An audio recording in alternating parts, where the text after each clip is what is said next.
Subscribe करें और bell दबाएं ताकि कोई खबर रह न जाए।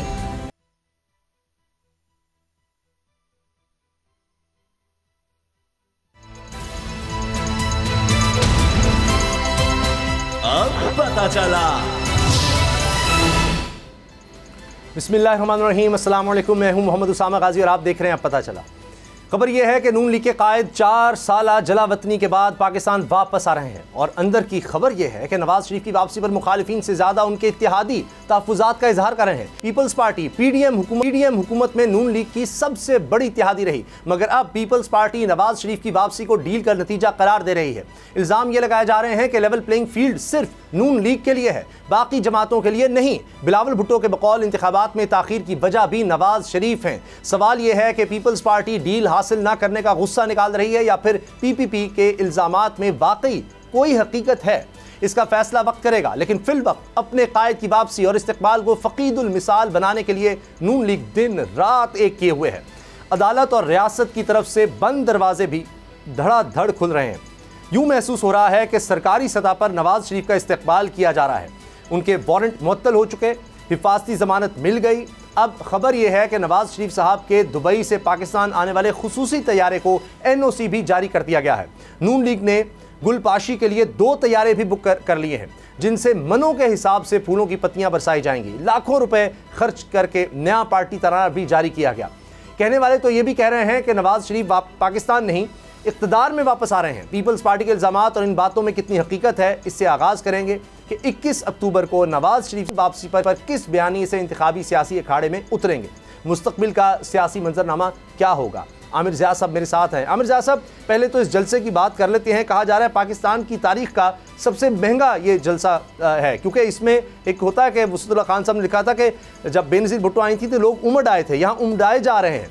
तो जिस तरह लोगों को लाया जा रहा है जितनी बड़ी तादाद में, कराची में भी उसकी भी वीडियो आ चुकी है। लोग इतराज़ कर रहे थे कि जी हम तो आ गए हैं, ज़ाहिर है उनके लाने के भी इंतज़ामात, फिर पूरे मुल्क से लोगों को लाना, फिर इस पर जिस तरह से कहा जा रहा है, नईम अशरफ भट्ट साहब हैं, इन्वेस्टिगेटिव जर्नलिज्म का बड़ा नाम, उन्होंने बताया कि 1 अरब रुपये से ज़्यादा चंद दिन तक पहले तक इकट्ठा किया गया था। तो ये अरबों रुपया एक जलसे के लिए।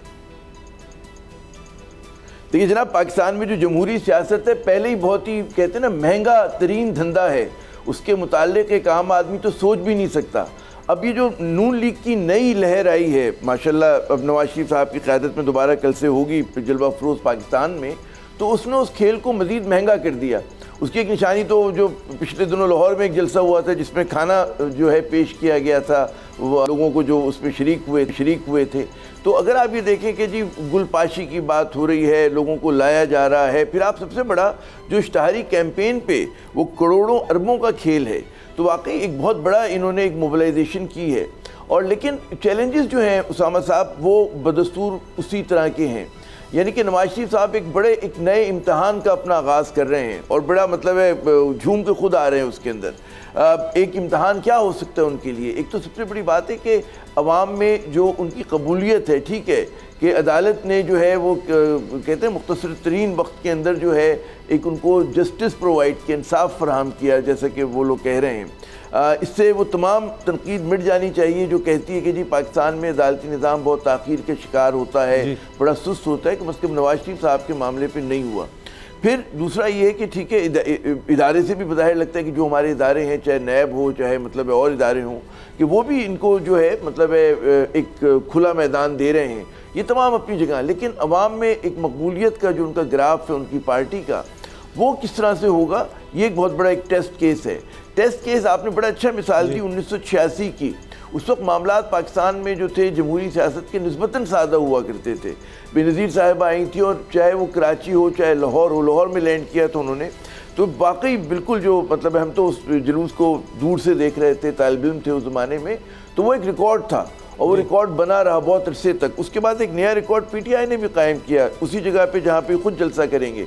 तो इनके लिए यार्ड स्टिक होगी कि जनाब जो माजी में जो 2-3 बड़े जलसे हुए या 2-3 बड़े जुलूस निकले, जुलूस तो खैर ये नहीं निकाल रहे, जलसों में क्या वाकई इतना बड़ा होगा, उसमें वाकई इतनी आवाम का जोशो खरोश होगा कि उस वहाँ बंदे खुद आएंगे या घेर के लाए जाएंगे। ये तमाम चीज़ें आज के दौर में छुपी नहीं रह सकती। ये तो खैर कल की बात हुई, लेकिन कल से बड़ा मसला दरपेश है। कल का जलसा हो सकता है कामयाब भी हो जाए और लोग आ भी जाए। ज़ाहिर है जितनी बड़ी मोबिलाइजेशन हो रही है और जितना माशाल्लाह पैसा खर्च किया जा रहा है, लेकिन उसके बाद क्या होगा उसामा, इस पर यकीनन मुझे उम्मीद है कि आप आगे चल के बात करेंगे। जी। अब सर जलसे के हवाले से जो हमने इंतज़ामात देखे हैं, जिस तरह से हमने तमाम इंतज़ामिया को उसके लिए काम करते देखा है, ये भी अपनी मिसाल आप है। और जिस तरह पीपल्स पार्टी का भी इतराज़ है कि उनको इजाज़त उस तरह नहीं मिली, पहले से उन्होंने इजाज़तनामा मांगा था, तहरीक इंसाफ को भी अदालत का रुख करना पड़ा। तो ये भी हमें नज़र आ रहा है कि महकमाना तौर पर या जो निगरान सेटअप है वो फुली फैसिलिटेट कर रहा है इस वक्त।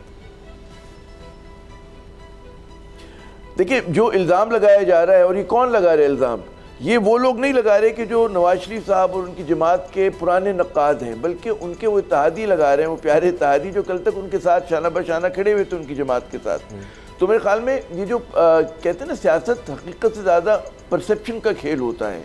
तो परसेप्शन में एक तो लड़ाई, जैसे मैंने अर्ज़ किया कि नवाज शरीफ साहब पे जो तारीख़ का बोझ है, वो तारीख़ का बोझ है कि उन पर बड़े बड़े मतलब बदनवानी के इल्ज़ामात लगे।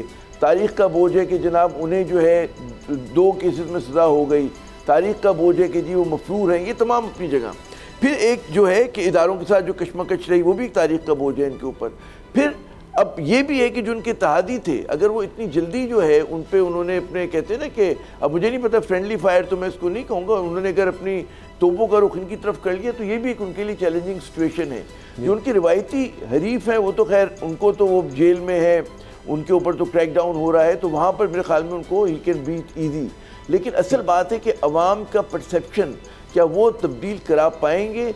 ये जो उन्होंने नया नगमा दिया और फिर से की बात की, अच्छा फिर से भी बड़ा मुझे मज़े की बात लगी कि दुनिया में जब भी कोई माशी प्रोग्राम आता है, कोई विजन दिया जाता है, वो मुस्तकबिल का दिया जाता है ना, वो कल की बात की जाती है।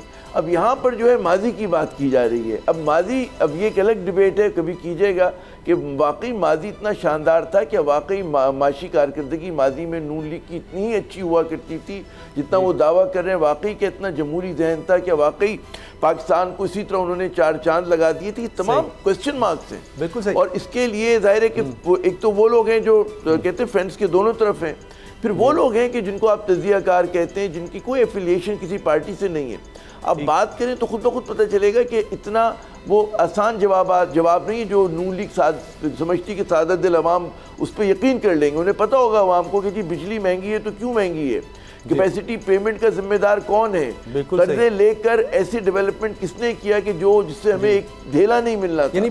वो सड़कें का जो जाल बिछाने की बात करते हैं, तो हर चीज पे जो है अगर फिर से आईपीपीज नहीं, फिर से हमें आईपीपीज नजर आएंगे, फिर से उतना कर्जा नजर आएगा तो मुल्क तो नहीं चल सकता। 30-40 साल तो कम से कम हम किसी ना किसी तरह इन्होंने इख्तिदार में गुजारे हैं। लेकिन सर जो एनओसी की बात है, जहाज के लिए इनके जहाज को एनओसी मिल गई, अभी फूलों की पत्तियां निछावर की जाएंगी उसके लिए भी एनओसी मिल गया। लेकिन एक एनओसी ये बाहर से भी लेकर आ रहे हैं। अगर सऊदी अरब गए हैं, यूएई गए हैं, इंटरनेशनल एस्टैब्लिशमेंट से इन्होंने एनओसी हासिल किया और शायद बड़े अरसे से इनके पास था और वहाँ जाना बड़ा सिग्निफिकेंट है। लेकिन मेरा सवाल ये बनता है आमिर ज़िया साहब कि दोस्त ममालिक हैं, उसमें कोई हर्ज नहीं है, लेकिन होता यह है कि जब आप किसी दोस्त से या इंटरनेशनल एस्टैब्लिशमेंट का हिस्सा हैं, बरादर मुल्की हों, उनका भी अपना एक नेशनल इंटरेस्ट होता है। तो जब आपके पास लोगों की पावर नहीं होती, अवाम आपके साथ ना हो और आप जिनकी बैकिंग से आएंगे, आप तो उन्हीं को खुश करेंगे, और अगर नहीं करेंगे तो आपको पता है कि इक़्तिदार तो आपको किसी और की वजह से मिल रहा है। बड़ा संजीदा सवाल है और मेरे ख्याल में एक बड़ा अहम सवाल आपने किया है। बात ये होती है, देखिए एक तो हमारा दुनिया के कहते हैं ना वर्ल्ड ऑर्डर है, और हमारे जैसे ममालिक में जो भी तब्दीलियाँ आती हैं वो अलाइन होती हैं। वो कोई ऐसी बात नहीं हो सकती कि जी जो दुनिया की बड़ी ताकतें और जैसे कि आपने फरमाया हमारे दोस्त ममालिक हैं कि बिल्कुल आप कहते हैं ना उनकी मंशा के ख़िलाफ़ हो जाए, ऐसा नहीं होता। लेकिन रियासतों के दरमियान ताल्लुकात रियासत की सतह पर होते हैं, अफराद की सतह पर नहीं होते। अगर अफराद की सतह पर हो रहे हैं तो फिर ये एक सवालिया निशान है, क्वेश्चन मार्क है कि क्यों हो रहे हैं, ऐसा क्या बात है। और उसके अंदर ज़ाहिर है कि जैसे कि आपने कहा कि अगर आप किसी रियासत के दूसरी रियासत के सानमंद होते हैं, किसी हुकूमत के सानमंद होते हैं, तो फिर ज़ाहिर है कि वो अपना पाउंड ऑफ फ्लैश भी मांगते हैं। वो जो शेक्सपियर का मर्चेंट ऑफ वेनिस है ना कि शायलॉक अपना पाउंड ऑफ फ्लैश मांगता है, तो वो भी लोग मांगते, तकाजा करते हैं। तो ये जो एक खदशा है कि जनाब क्या बैरूनी ममालिक का सुनफूज जो है पाकिस्तान में माशाल्लाह पहले ही बहुत ज़्यादा है, क्या मज़ीद बढ़ जाएगा? हमारे जो कोर नेशनल इंटरेस्ट है उसका क्या होगा? आज तो कोई इस पर बात ही नहीं करता। कश्मीर को हमने भुला दिया, मतलब है आप देखें कि भारत के साथ जो है उसकी टर्म्स के ऊपर जो है हम लोग बहुत ज़्यादा दबाव का शिकार हैं। भारत जो है वो एशिया कप का बॉयकॉट करता है, नहीं आता पाकिस्तान खेलने, लेकिन पाकिस्तान जो है टीम भेजी जाती है। तो छोटी छोटी चीज़ें होती हैं, जिससे अंदाज़ा होता है कि हम लोग स्लिपरी स्लोप के ऊपर हैं। और जो एक ज़माने में पाकिस्तानी रियासत एक मजबूत पोजीशन लिया करती थी हर इशू के ऊपर, वो अब पिछले कुछ बरस में और खुसूसन पिछले 2 साल में वो कमज़ोर से कमज़ोर होती जा रही है। अच्छा। तो ये चीज़ जो है मतलब है कि आपका जो खदशा है कि जनाब बरतानिया में इतने अरसे रहे, बरतानिया में बड़ा नेटवर्किंग का वो है, एक तरह से अच्छी बात भी हो सकता है कि अगर पाकिस्तान के हक़ में इस्तेमाल करें तो बहुत अच्छा होगा। अगर मतलब है खुदा ना खासा खाकबद हैं जो अंदेशा बाज़ लोग इजहार करते हैं, तो अभी बहुत सारे जो पत्ते हैं वो सामने आना बाकी हैं उसामा साहब। और लोगों को मेरे ख्याल में अंदेशे ज़्यादा हैं। जहाँ पे नून लीग बहुत खुश है, बहुत पुरजोश है, लेकिन जो एक आम पाकिस्तानी है उसको सवाल उसके जहन में ज़्यादा है। मुखालफीन जो है वो तो तनकीद कर ही रहे हैं, लेकिन एक आम पाकिस्तानी भी ज़रा डरा हुआ है, सहमा हुआ है। वो देखते हैं कि क्या होगा, फिर से क्या होगा। फिर से में मतलब है बड़ा खतरनाक जुमला है ये तो। बिल्कुल सही। फिर से तो बहुत कुछ हुआ था। एक और फिर से में तो एहतसाब ब्यूरो भी बना था जिसमें सैफुर रहमान साहब हुआ करते थे। फिर से में तो जरदारी साहब पे तशद्दुद भी हुआ था। फिर से में तो मतलब है कि एक आर्मी चीफ का जो तैयारा था उसको भारत में लैंड करने की भी बात हुई थी। फिर से की तो फिर बहुत सारी बातें होगी, और इदारों से चपकलिश भी फिर से होगी। क्या होगा फिर से, ये एक बहुत बड़ा सवाल है। डॉन लीग्स भी हमें नजर आता है, डॉन लीग पता नहीं क्या होगा, मतलब कारगिल के मामलात भी हैं, बहुत कुछ है फिर तो। अच्छा सर, अब एक और मामला जो है ये अब मुश्किल नजर आ रहा है नून लीग के लिए कि वो पीपल्स पार्टी खास तौर पर किसी हद तक मौलाना फजलुर रहमान भी वो भी नाराज नजर आ रहे हैं।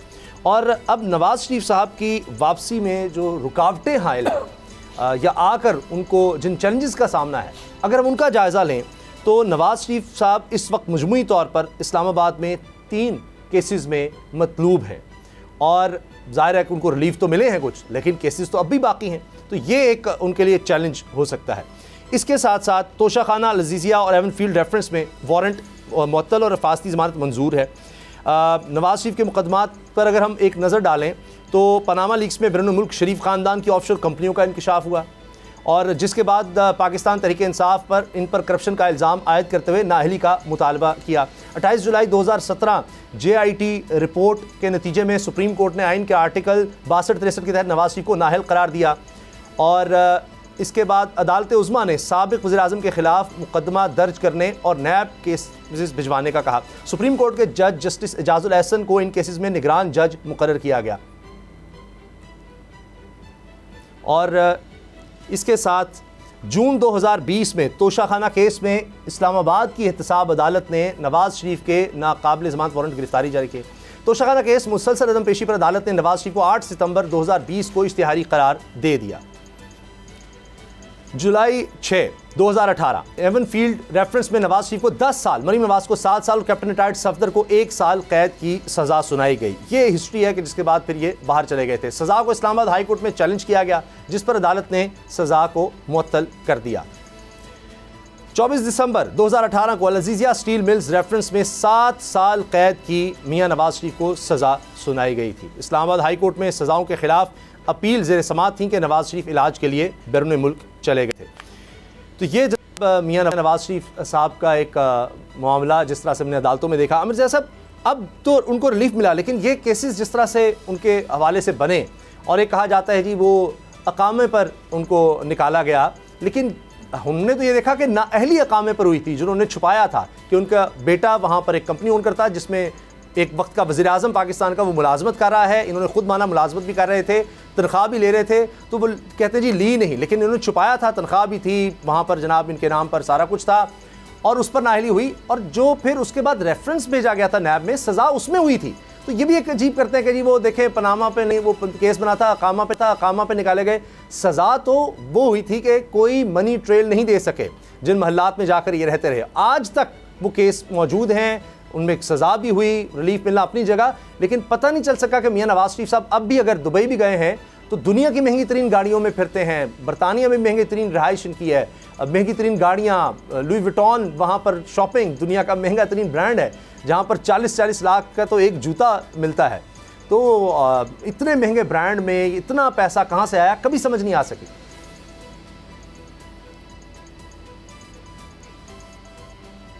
और मेरे ख्याल में बार बार किए गए हैं, पार्लियामेंट में किए गए हैं, अखबारात में किए गए हैं, मीडिया पे किए गए हैं, अदालतों में किए गए हैं, लेकिन इसका शाफी जवाब कभी मिला नहीं, तशफ़ी बख्श जवाब कभी मिला नहीं है। और मैं ज़रा नवाज शरीफ साहब से हट के बात करते हैं एक तरह से, और मैं चाहूँगा कि दुनिया भर में उसामा साहब आप मुझसे बेहतर जानते हैं, कानून के आप मुझसे बेहतर, बहुत बड़े तालिब इल्म है आप तो। आपको पता है कि दुनिया में ये होता है कि क़यादत के लिए ईमानदार होना बहुत ज़रूरी होता है। ये एक यूनिवर्सल रिक्वायरमेंट है, इसे मुसलमानों में नहीं है, क्रिश्चियंस में नहीं है, ज्यूज़ में नहीं है। मतलब आप किसी भी मुल्क को जिसने तरक्की की आगे गया है उसमें क़यादत का ईमानदार होना, उसका अकाउंटेबल होना बहुत ज़रूरी है। ये जमहूरी तकाजा भी है, ठीक है ना। हमारा वाहिद बदकिस्मत मुल्क है कि जहाँ पर कहते हैं कानून तब्दील हो जाता है।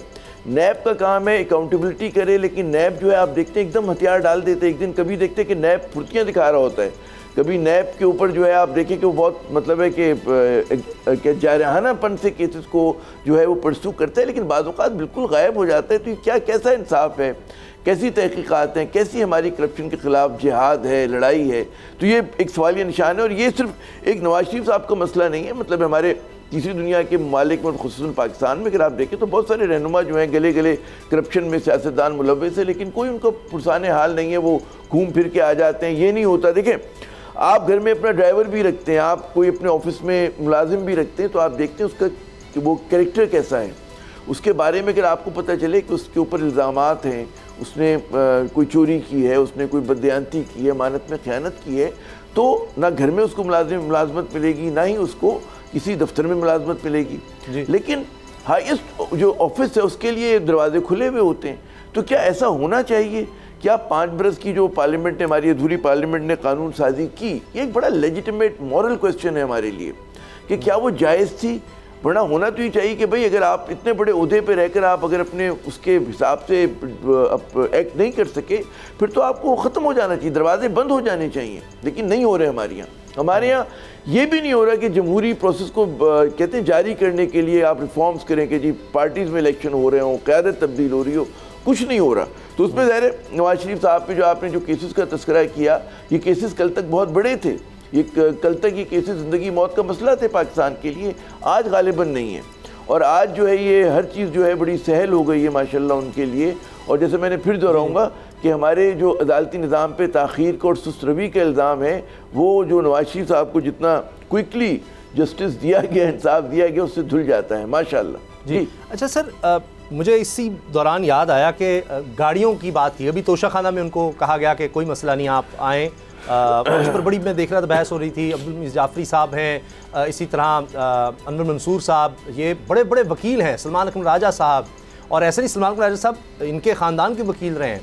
तो वो भी इस पर हैरान थे, वो परेशान है कि जी एक कन्विक्ट को किस तरह से, उसके लिए नहीं होता, उसको तो यह है कि कम से कम आप गिरफ़्तार करेंगे उसके बाद चलें।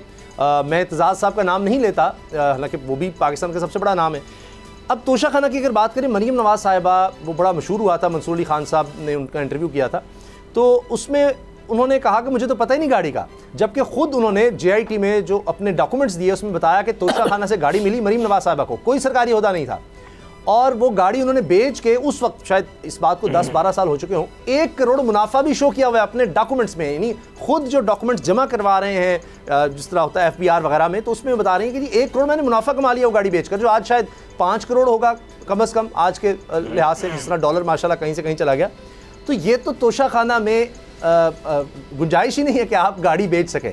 तो तहरीक इंसाफ के चेयरमैन की हमने घड़ी का देखा, यहाँ तो गाड़ियाँ बेच बेच के, और अभी भी हाई कोर्ट का ये हुक्म है कि 2000 से पीछे का भी सारा मामला लेकर आएँ, कौन क्या कुछ ले गया, तो वो सबके सामने नहीं है। जो आपने स्टैंडर्ड बताया है ये इसीलिए बुनियाद है सर कि अगर कोई शख्स 1% भी उसमें शक है तो रियासत के सारे वसाइल अगर वो 1% खाएगा तो वो मुल्क कहीं कभी कोई बेहतरी उस मुल्क में आ ही नहीं सकती। यानी एक घड़े में आप पानी डालते चले जाएं तो उसके नीचे अगर सुराख है तो आप क्या कर लेंगे, कभी घड़ा भर ही नहीं सकता। यही हमारे मुल्क का अलमिया रहा है, और ये वो मैंने अर्ज़ की हैं बातें जो ये खुद मानते हैं। लेकिन उसके बाद आप देख लीजिए कि फिर जब इक़्तिदार आता है तो यही पीपल्स पार्टी, जब लगेगा कि नैब के केसेस या दीगर मामलात। अभी पीपल्स पार्टी तनकीद कर रही है, लेकिन जो ही इख्तिदार मिलेगा पीपल्स पार्टी भी हमें पता है साथ होगी, और नैब के हवाले से हमें पता है कि फिर उसके बाद क्या हो जाएगा। अभी भी आप देख लीजिए, नैब कह रहा है कि हमें कोई परसू करने की ज़रूरत ही नहीं है, निगरान सेटअप है, और वो सुप्रीम कोर्ट जा रहा है, कह रहा है जी हम आएंगे, हमें 15 दिन की मोहलत दे दें कि नैब की जो तरमीम थी वो बिल्कुल होनी चाहिए और उसके बाद ये केस खत्म होने चाहिए। तो फिर से वो जो फिर से है सर, फिर से लुटेंगे, फिर से हम वही देखेंगे, फिर से तोशाखाना जाएगा, फिर से वो कर्ज लिए जाएंगे और माफ़ करवाए जाएंगे, फिर से ये सब कुछ होना है। देखिए, जिन खदशात के इजहार आपने किया वो अंदेशे हम सबके दिलों में, हर पाकिस्तानी के दिल में है। वो कहते हैं कि सफ़र है तेज़ तर, लेकिन वो कहते हैं हरकत जो है बहुत ही आहिस्ता आहिस्ता सफ़र हो रही है। हरकत है तेज़ तर, सफ़र आहिस्ता। तुम्हारा सफ़र बहुत आहिस्तगी से कट रहा है और हम बंद दायरों के अंदर जो है फंसे हुए हैं। आप देखिए कि बजाय रियासतें आगे जाती हैं, फ्यूचर का विजन देती हैं। अब जैसे नून लीग के पास बड़ा गोल्डन अपॉर्चुनिटी है, सुनहरी मौका है कि वो अपने मतलब है कोई ऐसा प्रोग्राम दें कि जी हम फलां चीज़ें करेंगे। लेकिन इन्होंने जो अपनी लॉन्च कैंपेन, रीलॉन्च कैंपेन बनाई है नवाज शरीफ साहब की, वो फिर से है, यानी कि माजी की तरफ। तो माजी की तरफ जाना तो कोई अच्छी चीज़ नहीं होती है। और क्या 20वीं सदी का जो पाकिस्तान है, क्या वो 21वीं सदी के पाकिस्तान से कंपैटिबल है? हमारे यहाँ जो 65% नौजवान हैं, 35 बरस से कम उम्र के लोग जो हैं, क्या वो इन लोगों से अपने आप को जो है एसोसिएट कर सकते हैं, इनकी बात समझ सकते हैं? मुझे बड़ा इसमें शक है। और दुनिया देखें, ये देखते ही देखते हमारी आंखों के सामने साल 2 साल में ये अब दौर आर्टिफिशियल इंटेलिजेंस का आ गया है। यहाँ पर नई इकोनॉमी की बात हो रही है, यहाँ पर चीज़ों की जो कहते हैं ना कॉम्प्लेक्स चीज़ें इतनी ज़्यादा हो गई नई दुनिया में। हमारे यहाँ मतलब है कि हम लोग फिर से की बात कर रहे हैं, हम कह रहे हैं जी माजी परस्ती करेंगे और हम वही सब कुछ करेंगे, और हमारे पास देने को नई क़यादत नहीं है, हमारे पास नौजवान क़यादत नहीं है, हमारे पास नए लोग नहीं आ रहे, नए चेहरे नहीं आ रहे। तो ये बड़ा एक सवाल ये निशान है, और उसके अंदर मतलब है कि ये चैलेंज जो है मेरे ख्याल में रियासत पाकिस्तान के लिए है, और रियासत को और इदारों को सोचना पड़ेगा कब तक ये फिर से का सफर होगा, कब हम आगे कदम बढ़ाएंगे, कब हम 21वीं सदी में छलांग लगा। मुझे ब्रेक लेनी है आमिर ज़िया साहब, मेरे साथ हमने चूँकि ब्रेक लेनी है, ब्रेक के बाद बात करेंगे कि हमें कुछ चीज़ों में बेहतरी नज़र आ रही है मईशत के हवाले से, जिसको अंग्रेज़ी में हम या मईशत की ज़ुबान में मैक्रो इकनॉमिक्स कहते हैं, तो वहाँ ऊपर लेवल पर। लेकिन आम आदमी माइक्रो लेवल पर किस तरह से इसमें हम बेहतरी देखेंगे, क्या होगा? इस वक्त करंट अकाउंट डेफिसिट, हमारा खसारा हमें काफ़ी मैनेज होता नज़र आ रहा है, इसके क्या असरात होंगे? ब्रेक के बाद बात करेंगे। अब पता चला। पाकिस्तान के बहुत से मसाइल हैं मईशत के। हम देखें हमारा सर्कुलर डेट जिसका हम जिक्र करते रहते हैं कि जनाब बिजली का जो हमारा सारा निज़ाम है वो इतना फरसुदा भी हो गया, इतना तबाह हाल हो गया कि हज़ारों अरब रुपए का उसमें खसारा है। इसी तरह ओवरऑल मईशत में खसारा में नज़र आता है, बजट खसारा नज़र आता है कि हमारे अखराजात बहुत ज़्यादा हैं और हमारी आमदन बहुत कम है। टैक्स जितना मर्जी आप इकट्ठा कर लें, उन्हीं लोगों से जो तनख्वाहदार तबका है सबसे ज़्यादा टैक्स उन्हीं से इकट्ठा किया जाता है। अब पाकिस्तान में जो करंट अकाउंट डेफिसिट है उसकी अगर बात करें तो वो तकरीबन $8 मिलियन सितंबर में रहा है, जो कि काफ़ी हद तक हम कह सकते हैं कि कंट्रोल्ड है। हमारी जो बरामदात और दरामदात में फ़र्क है उसके लिहाज से हमने इसको काफ़ी ज़्यादा कंट्रोल किया है। लेकिन आमिर ज़िया साहब, अब IMF की शराइत बड़ी सख्त होती चली जा रही हैं। गैस महंगी करने का कहा, बिजली पहले महंगी की, मुसलसल हम सुनते हैं कि अभी और महंगी हो रही है, बिजली और महंगी हो रही है, लेकिन अभी गैस ने और महंगा होना है। और अब तरक्याती बजट जो हमारा है उसमें भी कमी की जा रही है, जिससे यानी सड़कें, पुल वगैरह, कोई नई डेवलपमेंट का काम होना है वो नहीं होना। असातिज़ा को हम देख रहे हैं वो बेचारे सड़कों पर हैं, एहतजाज कर रहे हैं कि जो पेंशन रूल्स हैं उनमें तब्दीली की जा रही है, पेंशन में कमी और दीगर रूल्स में। तो ये तो अभी हमें बेहतरी के कोई आसार नहीं लग रहे। मैक्रो लेवल पर हमें ये जो डिफ़ॉल्ट का ख़तरा था उसको तो हम समझते हैं काफ़ी हद तक हमने कम कर दिया, लेकिन जो आबादी है पाकिस्तान की या जो आम आदमी है वो तो डिफ़ॉल्ट कर चुका है। उसको देने के लिए अब रियासत के पास पैसे भी नहीं रहे कि वो रिटायर होगा तो उसके बाद सोचते थे अच्छा किसी बच्ची की शादी कर लेंगे, कोई घर बना सकेंगे, अब उससे वो ख्वाब भी छिन गए। ये जो आपने मंजर कशी की है बड़ी हद तक मतलब है दुरुस्त आपने एक वो किया है, तज्जिया किया है हमारे यहाँ। लेकिन मेरा एक सवाल है कि हम लोग जो हैं, हमारे अखबारात भी, हमारा मीडिया भी और हमारे बहुत सारे माशी माहिरीन भी वो बात शुरू करते हैं, हत्ता कि सियासी जमातें भी वो बात शुरू करती हैं IMF पे तनकीद से कि IMF बहुत ज़ालिम है, वर्ल्ड बैंक बहुत ज़ालिम है, और हम समझते हैं कि जितनी हमें मुश्किलात हैं दरपेश ये उनकी वजह से, मल्टीलैटरल जो आपके लेंडर्स हैं उनकी वजह से है। हम ये सवाल नहीं करते कि हम इस हालत में पहुँचे क्यों, और अगर आपके पास फिजिकल स्पेस नहीं है, जैसे कि आप फरमा रहे हैं कि जी हमारे पास पैसे ही नहीं है, हमारी आमदनी कम है और हमारे खर्चे ज़्यादा हैं, तो फिर वो यकीनन आपको बेल्ट टाइटनिंग का कहेंगे। वो कहेंगे जी जो एनर्जी सेक्टर के जो आपके वो हैं जो खसारा है उसको कम करें आप, चाहे वो बिजली का हो चाहे गैस का हो, जो सर्कुलर डेट जिसको गर्दिशी कर्जा दे कहते हैं वो आप कब आउट ऑफ कंट्रोल हो रहा है उसको आप कंट्रोल करें, ठीक है ना। आप अपने गैर तरक्याती जो अखराजात हैं उसमें कमी करें। तो असल जो मैं समझता हूँ कि मुजरिम जो है वो तो हमारी हुक्मरान अशराफिया है कि जो इस तमाम बातों के बावजूद अपना तर्ज ज़िंदगी बदलने के लिए तैयार नहीं है और वो फिर से वही कुछ कर रही है कि जो कि माजी में हुआ, ठीक है ना। कि आप अगर देखते हैं भाई एनर्जी सेक्टर, अब चले वन बाय वन करते हैं, एनर्जी सेक्टर छोड़ें, उस पर हमने कई बार बात की। जी हमारे यहाँ नुकसान में चलने वाले सरकारी इदारे कैसे तबाह हुए, किसने तबाह किए, ठीक है। उसमें सियासी जमातों का जो माजी में हुक्मरान रही क्या किरदार था, किसने अपने प्यारों को, अपने चाहने वालों को, अपने हिमायतियों को कहते हैं झोली भर भर के नौकरियां दी कि उनके पास काबिलियत हो ना हो, उनकी ज़रूरत ना हो, लेकिन हमारी यहाँ मुलाजमत दी। जब ये किया तो स्टील मिल तबाह हो गई, PIA तबाह हो गया। तो इनको क्यों नहीं हम मोर्द इल्ज़ाम ठहराते, हम इनकी क्यों नहीं मतलब इनको गिरबानों को पकड़ते। उसी तरह ये जो एनर्जी सेक्टर है उसमें हम लोगों ने नेचुरल गैस की बात करें, हमने एब्यूज़ किया। हमारे यहाँ मैंने आपके प्रोग्राम में पहले भी कहा था कि हमारे यहाँ जो घरों में इस्तेमाल होती है गैस, उसकी जो यूटिलिटी है वो 40% जो उसका वो है वो 40% से कम जो है हम उसको उसकी कहते हैं ना उसको इस्तेमाल कर पाते हैं, बाकी ज़ाया हो जाती है। हम कैप्टिव पावर प्रोजेक्ट्स को देते हैं, वहाँ पे 40% उसकी वो है, ठीक है ना। लेकिन हम लोगों ने उसको तब्दील नहीं किया। हम महंगी जो LNG मंगाते हैं उससे हम गैस वो बिजली प्रोड्यूस करते हैं। दुनिया भर में गैस का जो इस्तेमाल होता है वो होता है पावर जनरेशन के लिए, घरों में सप्लाई नहीं करते हो, घरों में फिर आप बिजली के ज़रिए चूल्हे जलाते हैं और दीगर चीज़ें करते हैं। तो कौन जिम्मेदार था कैपेसिटी पेमेंट का, जिन्होंने मुआहदे किया IPPs के और फिर नवाज शरीफ साहब ने, कौन जिम्मेदार था। तो हमें इन जो कहते हैं इस हालत में पहुंचाया उसामा साहब, उसका कसूरवार जो है हमारा हुक्मरान अशराफिया है। और आज फिर वही लोग जो है हम देखते हैं कि वो ना इस्लाहात के लिए तैयार है, ना रिफॉर्म के लिए तैयार हैं। हुकूमत के आप देखिए ना, एक 18-19 ग्रेड का अफसर भी जो है उसकी गाड़ी देखें, गाड़ी का साइज़ देखें, गुजरा के पीछे चलने वाले कन्वॉय देखें गाड़ियों के। क्या इन तमाम हुक्मरानों को फर्स्ट वर्ल्ड की सहूलतें मुयसर हैं, लेकिन अवाम जो है वो थर्ड वर्ल्ड में भी नहीं, फोर्थ वर्ल्ड में रहते हैं। तो जब तक हम लोग अपने आप को नहीं बदलेंगे तो IMF की शराइत तो आएंगी, क्योंकि हमारे पास कोई फिजिकल स्पेस नहीं है कि हम आवाम को रिलीफ दे सकें। अभी भी जो मेरे ख्याल में स्ट्रेटजी है कि भी बाहर से पैसे मिल जाएंगे, कोई इमदाद दे देगा, फलां कर देगा, लेकिन उसकी कीमत क्या होगी। अमेरिका बहादुर मगरबी ममालिक करते, मिडल ईस्ट करते, हो सकता है कल को भारत, अब नवाज शरीफ साहब आ रहे हैं, भारत भी आपके साथ कुछ मतलब है ताल्लुकात बेहतर कर ले और कुछ हो जाए, लेकिन उसकी किस कीमत पर होगा। हमारे कोर नेशनल इंटरेस्ट होंगे उसमें, सब नहीं होंगे, ये एक बहुत बड़ा सवाल है। लेकिन हम मीशत से फिर चले गए। मैं ये कह रहा हूँ कि अगर आप देखें, बड़ी दिलचस्प बात है, 25 करोड़ का मुल्क है हमारा जी। मैं देख रहा था जो रिजल्ट्स आए हैं स्टॉक मार्केट के ऊपर बड़ी कंपनीज के, बैंक्स को देखें 100% से ज़्यादा मुनाफा हुआ है, मल्टीनेशनल कंपनीज को देखें कई 100% मुनाफा हुआ है। कैसे हुआ? क्योंकि 25 करोड़ का मुल्क है, इन स्पाइट ऑफ, कहते हैं ना कि इन स्पाइट ऑफ दीज, मतलब है जो हमारी रूलिंग एलीट है उसके बावजूद हम लोग तरक्की कर रहे हैं। मतलब है ये कंपनीज जो है कमा लेती हैं, लेकिन अब आम आदमी की हालत नहीं बदल रही और जो रिफॉर्म्स हमें चाहिए वो नहीं हो रहे।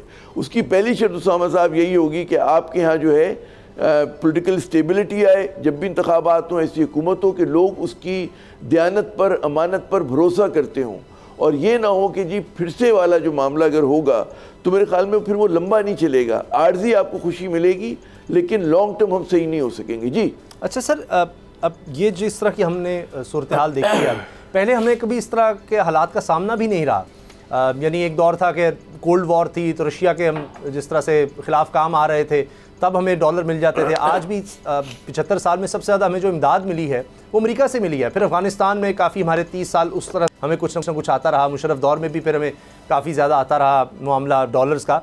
लेकिन अब अमेरिका को हमारी ज़रूरत ही नहीं है, और इस वजह से भी शायद अब हम देख रहे हैं IMF जनाब बड़ी सख्ती कर रहा है। शहबाज शरीफ साहब वज़ीर-ए-आज़म थे, वो कहते थे नाक से लकीरें निकलवा रहा है और बड़े मसाइल हैं और हम बता नहीं सकते कि क्या हो रहा है। तो अब लगता है कि अब शायद अमेरिका को भी हमारी चूँकि ज़रूरत नहीं है तो वो भी शराइत सख्त हो रही हैं जो पहले नज़रअंदाज कर दिए जाते थे मामला।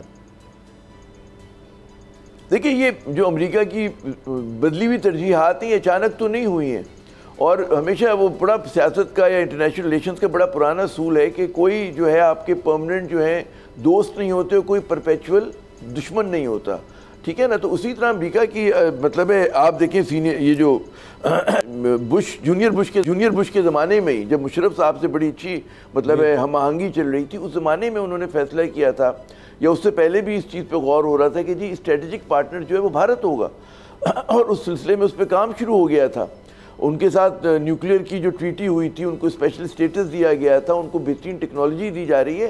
तो वो चीज़ें जो है अर्ली 2000 में हमें नज़र आ रही थी। मसला ये हुआ कि हमारी हुक्मरान अशराफिया ने अपने आप को जो है तब्दील उस तरह से नहीं किया जिस तरह हमें करना चाहिए था। हमें अमेरिका से शिकायत की ज़रूरत नहीं है, ठीक है, हमें एक वर्ल्ड पावर है, हमें उससे बेहतर ताल्लुकात चाहिए, मुखासमत की ज़रूरत नहीं है। लेकिन जब हमें उसकी तरजीहात पता चल गई तो हमें भी अपने पैरों पे खड़ा करने होने की कोशिश करनी चाहिए थी, जो कि नहीं की गई। हमने वही अपने रवैये रखे। हम लोगों ने जो खारजा ताल्लुकात में देखे ना कि रिलायबिलिटी नहीं है, कभी हम डोलते हैं अमेरिका की तरफ, कभी हम चीन के साथ बहुत अच्छे हमारे ताल्लुकात हैं, लेकिन वहाँ पर भी आप देखें कि तमाम तर कुर्बतों के बावजूद रिजर्वेशंस हैं और हम लोगों ने उस चीज़ को इतना अच्छा हैंडल नहीं किया। मिडल ईस्ट में भारत ने हमसे ज़्यादा जो है इनरोड्स बना ली हैं। तो हमारे एक मतलब है हमारी रियासत को सोचना पड़ेगा बहुत सारे मामलात के ऊपर कि अब हम लोग इस 21वीं सदी में रेलिवेंट रहने के लिए एक मिडिल साइज हम लोग स्टेट हैं, 25 करोड़ का मुल्क छोटा मुल्क नहीं होता, हम अपने आप को लिवरेज कैसे करेंगे। तो ये हमारे सामने चैलेंज है। और आप बिल्कुल दुरुस्त कह रहे हैं कि IMF जो है उस तरह की मेहरबानी नहीं करेगा, जो पहले वेवर दे दिया करता था अब नहीं देगा। तो ये हमें अपॉर्चुनिटी है हमारे लिए कि हम अपने पैरों पे खड़े हों और ऐसे रिफॉर्म्स करें कि पाकिस्तान को जो है बार बार कर्जे की ज़रूरत ना पड़ती हो। और हमारा लेकिन उसकी पहली शर्त तो ये है, ईमानदार क़यादत चाहिए आपको, ऐसे लोग चाहिए कि अवाम, हुकूमत और हमारी जो इस्टेब्लिशमेंट है मिलकर एक सिमत में मुल्क को खींच रही हो। ये ना हो कि अवाम की ख्वाहिशात कुछ और हों, ठीक है, इस्टेब्लिशमेंट कोर नेशनल इंटरेस्ट को सर्व कर रही हो और हमारी जो इलेक्टेड गवर्नमेंट है उस वो जो है वो मतलब बैरून मुल्क कारोबार, उसके जो लीडिंग फिगर्स हैं वो बैरून मुल्क जायदादें बना रहे हो, कारोबार खड़े कर रहे हो। अगर ऐसा होगा तो फिर तो मुल्क तरक्की नहीं करेगा। आप कह रहे हैं जी इन्वेस्टमेंट आए मुल्क में, लेकिन आपका जो वो है हुक्मरान है वो दूसरे मुल्क में जाके इन्वेस्टमेंट कर रहा है, वो वहाँ पर जाके जायदाद खरीद रहा है, वो वहाँ पे जाके घर बना रहा है। उन्हीं के पीछे होंगे ना सर, करते हैं। कभी सुना आपने? जी हाँ, कौम जो है सर वो अपने हुक्मरानों के पीछे होती है। जब हुक्मरान यहाँ से पैसा बाहर ले जाएंगे तो यही होगा। अब हमारा तो मसला ये आमदन बढ़ानी, हमें एक्सपोर्ट्स जब तक नहीं होंगी सर, जो मर्जी कर लें, हमारी आमदनी नहीं बढ़ेगी, एक्सपोर्ट्स नहीं बढ़ेंगी, तो हम इसी चक्कर में, इसी साइकिल में घूमते रहेंगे। अब आपने सर स्टेबिलिटी की बात की आमिर ज़िया साहब, तो स्टेबिलिटी का एक आपकी तरह जितने भी लोग हैं, तज्ज़ियाकार हैं, माहिरीन हैं, दानिश्वर हैं, तारीख़ को समझते हैं, पाकिस्तान की हिस्ट्री को भी, तो वो कहते हैं जी इलेक्शंस एक नुक्ता आगाज़ हो सकता है स्टेबिलिटी का। अभी हमने निगरान सेटअप देख रहे हैं, कुछ बेहतरी नज़र आ रही है, लेकिन कब तक हम ये देखेंगे? कुछ मुल्क को आगे ले जाने के लिए इलेक्शन ज़रूरी हैं। अब 90 दिन वाला जो मामला है इलेक्शंस का, वो तो कब का गुजरता हमें नज़र आ चुका है। लेकिन फिर भी अब सुप्रीम कोर्ट ने आखिरकार 23 अक्टूबर को पीर के दिन समाअत मुकर्रर कर दी है कि इलेक्शंस जो हैं वो करवाए जाने चाहिए। 3 लोग गए, जमात इस्लामी, तहरीक इंसाफ और सुप्रीम कोर्ट बार। आपको क्या लगता है सर, 23 तारीख को ये समाअत शुरू होगी? वरना तो सर नवंबर में इलेक्शंस हो जाने चाहिए थे। अगर अभी फौरी तौर पर उस 23 को भी अगर आ जाता है फैसला, तो हमें नवंबर में तो इलेक्शन होते नज़र नहीं आते। देखिए, अमलन तो नवंबर में मुमकिन ही नहीं है अब इंतखाबात, ठीक है ना। लेकिन जब भी इंतखाबात हों, अच्छा मैं उसके हवाले से आपने जो कहा कि जी क्या लगता है, तो मैं क़यास आराई नहीं करूँगा। सुप्रीम कोर्ट का मामला है, हसास मामला है, और हमारे तो वहाँ पर जलते हैं। हम तो सहाफ़ी लोग हैं, मतलब अगर माहिर कानून होते तब भी कुछ जसारत कर लेते, तो मैं इस चीज़ में परहेज़ करूँगा। लेकिन जब भी इस मुल्क में इंतखाबात हों तो उनको साफ शफाफ होना चाहिए और लोगों के अंदर उसकी एक्सेप्टेंस होनी चाहिए। अगर वो माजी की इंतखाबात की तरह वो मुतनाज़ा बने तो फिर आप देखिए कि जो हमारा ख्वाब है कि जी यहाँ पर एक स्टेबिलिटी आएगी और मुल्क आगे जाएगा, वो नहीं होगा। अभी देखें, अभी जो केयर टेकर एक PDM का दौर देखें, उसमें मईशत पे हमारी क्या हालत हो गई थी, ठीक है ना। हर लोग गैर यकीनी सूरत हाल का शिकार थे। अब यहाँ पर मतलब एक केयर टेकर गवर्नमेंट के दौर में थैंक्स टू द जो हमारी पाक फ़ौज ने कुछ इनिशिएटिव लिए, उसकी वजह से रुपया जो है आपका उसमें इस्तेकाम आ गया। आपके यहाँ स्मगलिंग, एंटी स्मगलिंग आपके यहाँ ड्राइव शुरू हुई, तो एक आपके यहाँ एक थोड़ा सा लगा कि हमें सहारा मिल गया। लेकिन अब सवाल ये कि कल को जब केयर टेकर गवर्नमेंट नहीं होगी, और ज़ाहिर है कि फ़ौज फिर जब एक इलेक्टेड गवर्नमेंट आ जाती है तो इलेक्टेड गवर्नमेंट अपने आप को असर्ट करती है और वो ज़ाहिर है कि नवाज शरीफ साहब आते हैं, वो तो ज़रूरत से ज़्यादा एसेट करते हैं, वो तो शहबाज शरीफ नहीं है कि ताउन करें। तो उसमें क्या फिर ये चीज़ें जो अभी हम लोगों ने कुछ फ़ायदे देखे क्या हो रहे होंगे, और मतलब है क्या इसी डगर पे चीज़ें चल रही होंगी या डीरेल हो जाएंगी? गो के मतलब है फ़ौज सिंसियरिटी के साथ कोशिश करती रहे कि जी मतलब है वो है, लेकिन ज़ाहिर है कि फ़ौज की तो अपनी एक अपना है, उसका एक एम्बिट है जिसमें उसको काम करना है। यही जो है पॉलिटिकल पार्टी इसी बात दहशतगर्दी के खिलाफ जंग का इतना बड़ा चैलेंज है सर। जी वही ना, नहीं फिर आपकी एक्सटर्नल सिक्योरिटी है, इंटरनल सिक्योरिटी है, बहुत बड़ा हमारे ऊपर एक वबाल मुसल्लत है। तो वहाँ पर हमारी फ़ौज जो है पहली स्प्रेड टू थिन है, बहुत सारे महाजों पे जो है वो आप देखें रोज़ शहादतें होती हैं, किसी मुल्क में नहीं होता। अगर आपके 2-3 मतलब है फ़ौज के जवान उसके अफसर जो हैं शहीद हो रहे हों ऑन एन एवरेज, वो कभी डाटा निकाल लिया जाए ISPR से पूछ के, तो कितने हमारे लातादाद बच्चे नौजवान जो हैं शहीद हुए हैं दहशतगर्दी के ख़िलाफ़ जंग में। तो आप उसमें देखिए बहुत बड़ा एक चैलेंज है हमारे लिए। उसमें एक ऐसी हुकूमत आनी चाहिए जो हमारी ख्वाहिश की अब हम बात करें कि जो पाकिस्तान को आगे ले जाने के लिए इदारों को अंडरमाइन ना करे बल्कि उनको अपने साथ लेके चले। पाकिस्तान में जो गलत बहस छिड़ती है ना कि जी सुपरमेसी किसकी होगी फला, यहाँ पे किसी की, यहाँ पे अगर एक अनऑर्गेनाइज फोर्स जो है वो डिसिप्लिन फोर्स को लीड नहीं कर सकती। तो होना ये चाहिए कि जनाब सिविल और फौजी जो हमारे इंस्टीट्यूशन हैं उनको मिल के चलना है। जहाँ पर सिविलियन कमज़ोरी दिखाते हैं वहाँ पर फ़ौज का जो एक डिसिप्लिन है और जो वो लोग मदद करते हैं, हमेशा करते हैं, सैलाब में ज़िला में वो मदद कर रहे हैं, उसी तरह सिविलियन पे जिम्मेदारी कि खुदा के लिए हाथ जोड़ते हैं। जब आपको दोबारा मौका मिले तो चले, मादी करप्शन पे तो लग रहा है लोगों ने खाक डाल दी, आइंदा मत कीजिएगा, ठीक है ना। पाकिस्तान के अवाम चांद सितारे नहीं मांगते अपने इलेक्टेड हुक्मरानों से, कहते हैं भाई थोड़ा सा कॉमन सेंस हो आप में और आप ईमानदार हों। अब अगर ये काम भी नहीं हो सकता और उसमें अगर फिर ये हुआ कि जी किकबैक्स हैं, मनी लॉन्ड्रिंग है, पैसे इधर से उधर हो रहे हैं, फैसले इसलिए हो रहे हैं कि जनाब किसी एक मखसूस इंडस्ट्री को फ़ायदा पहुँचेगा, वो जो हमारी सियासी इंडस्ट्री है शुगर को फ़ायदा पहुँच जाएगा, फलां कार्टेल को फ़ायदा पहुँच जाएगा, तो ये नहीं होना चाहिए। उसके लिए फिर मैं कहूँगा जैसे आप देखिए ना, भारत में मोदी पे तनकीद होती है कि उसने फलां बिज़नेस को जो है बिज़नेस ग्रुप को जो है बड़ा सपोर्ट किया, लेकिन मोदी पे तनकीद नहीं होती कि वो उसने जाके जो है बैरून मुल्क अपनी जायदाद बना ली हो। मनमोहन सिंह पे नहीं होती थी, अटल बिहारी वाजपेयी पे नहीं होती थी, ठीक है ना। तो हमारा जो एक हम कहते हैं जी दुश्मन मुल्क है और मतलब है हम बहुत तनकीद करते हैं, तंग नज़र है, तासुब होता है मोदी साहब की गवर्नमेंट में, लेकिन इस तरह के इल्ज़ाम तो नहीं लग रहे ना उन पे। तो हमारी भी क़यादत को नेशनलिस्ट होना चाहिए, कौम परस्त होना चाहिए, वतन परस्त होना चाहिए और अपने अवाम और मुल्क के लिए कि मुल्क आपका अजीम हो सकता है, तमाम हमारे पास लवाजमात हैं, लेकिन हम जहाँ मारे जाते हैं वो क़यादत का जो फुकदान है। और ऐसी क़यादत आती है हमारे यहाँ कि जो अपने आप को जो है फ़ायदा पहुँचाती है और अवाम को और मुल्क को नहीं पहुँचाती। जी अब आमिर ज़िया साहब, एक तो है इलेक्शंस का इनेकाद, अभी हम उस पर भी शोर नहीं है। दूसरा है फ्री एंड फेयर इलेक्शन, गैर जानिबदार हों, साफ शफाफ हों। तो उसमें अभी भी खदशात तो मौजूद हैं, क्योंकि वाहिद नून लीग है जिसने पहले दिन से कहना शुरू किया था जब उनकी हुकूमत चली गई थी दिसंबर में, अगस्त में जब वक्त पूरा हो गया था, तो उन्होंने जिस तरह तहरील किया तभी से नज़र आ रहा था कि वो चाहते हैं कि 90 दिन तो कम से कम हो, तो जनवरी फरवरी में हो जाएंगे। और बिल्कुल उसी तरह से इलेक्शन कमीशन ने भी उसी हुक्म पर अमल किया। अब कहा यह जा रहा है कि ये मियाँ नवाज शरीफ साहब डिसाइड करेंगे। बिलावल ने भी इशारा दिया कि जी जो शख्स आ रहा है अब चलें, कम से कम इलेक्शन तो हो जाएंगे, उसके लिए इलेक्शंस को रोका गया था, उनके लिए डिले हो रहे थे। और ये बात बहुत अरसे से की जा रही थी कि जी मियाँ नवाज शरीफ साहब सितंबर में आ जाएंगे, अक्टूबर में आ जाएंगे, बंदेयाल साहब के जाने के बाद आ जाएंगे। तो इस वक्त जितनी पेशगोइयाँ उनकी सही साबित हो रही हैं, ऐसे लग रहा है कि बिल्कुल इस वक्त पूरे निज़ाम रियासत की बागदौड़ उनके हाथ में है। वो दाएँ तरफ करते हैं, दाएँ तरफ, बाएँ तरफ, रुक जाओ, तेज़ चलो। तो अब फैसला किसने करना है इलेक्शंस का, किस तरह के होंगे, किस तरह की लेवल प्लेइंग फील्ड होगी, ये तो सारा कुछ अब लगता है कि किसी एक जमात के हाथ में है। देखिए बज़ाहिर जो इल्ज़ामात लग रहे हैं आप बिल्कुल दुरुस्त कह रहे हैं, और कौन लगा रहे हैं वो इल्ज़ामात? मैं नहीं लगा रहा, आप नहीं लगा रहे, बल्कि पाकिस्तान पीपल्स पार्टी लगा रही है, JUI लगा रही है, अवामी नेशनल पार्टी लगा रही है। PTI को छोड़ दें, PTI तो मुखालिफ है ना, ये तो कल तक के इत्तेहादी हुआ करते थे। सवाल ये है, देखिए 2 मंजरनामे हो सकते हैं इलेक्शन के बाद, जब भी इलेक्शन होते हैं, कि एक कमज़ोर मखलूत हुकूमत बनती है जिसमें ये तमाम जमातें जो PDM के दौर की थी दोबारा शामिल होंगी।